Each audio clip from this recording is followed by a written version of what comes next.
ತಂದೆಯವರು ಒಂದು ವಾರದಿಂದ ಅನಾರೋಗ್ಯದಿಂದ ಬಳಲ್ತಾ ಇದ್ದಾರೆ.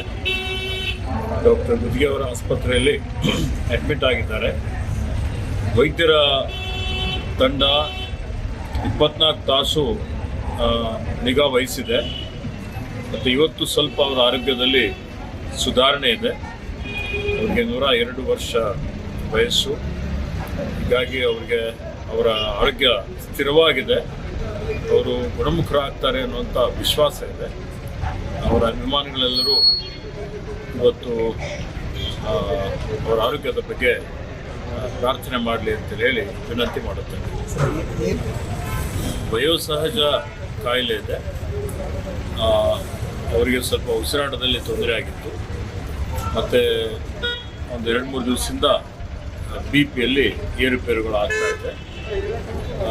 ವೈದ್ಯರು ಔಷಧಿಯನ್ನು ಕೊಟ್ಟಿದ್ದಾರೆ, ಅವರಿಗೆ ಚಿಕಿತ್ಸೆ ಕೊಡ್ತಾ ಇದ್ದಾರೆ ಮತ್ತು ಇವತ್ತು ಬೆಳಗ್ಗೆಯಿಂದ ಸ್ವಲ್ಪ ಮಟ್ಟಿಗೆ ಸುಧಾರಣೆ ಇದೆ. ಅವರು ಗುಣಮುಖರಾಗ್ತಾರೆ ಅಂತ ಹೇಳಿ ವಿಶ್ವಾಸ. ಇಲ್ಲೇ ಟ್ರೀಟ್ಮೆಂಟ್ ಮಾಡ್ತಾ ಇದ್ದಾರೆ. ಹೆಚ್ಚಿನ ಚಿಕಿತ್ಸೆಯಾಗಿ ಏನಾದರೂ ಇಲ್ಲ, ಹೆಚ್ಚಿನ ಚಿಕಿತ್ಸೆ ಅವಶ್ಯಕತೆ ಇಲ್ಲ. ಯಾಕೆಂದರೆ ಇಲ್ಲಿ ಎಲ್ಲ ತಜ್ಞ ವೈದ್ಯರ ಒಂದು ತಂಡನೇ ಇದೆ.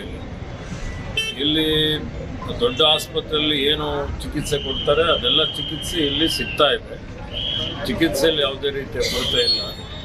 ಹೀಗಾಗಿ ಇಲ್ಲಿ ಅವರಿಗೆ ಚಿಕಿತ್ಸೆ ಮುಂದುವರಿಸಲಾಗುತ್ತೆ. ಗ್ಯಾರಂಟಿ ನ್ಯೂಸ್, ಸುದ್ದಿ ಖಚಿತ, ನ್ಯಾಯ ನಿಶ್ಚಿತ.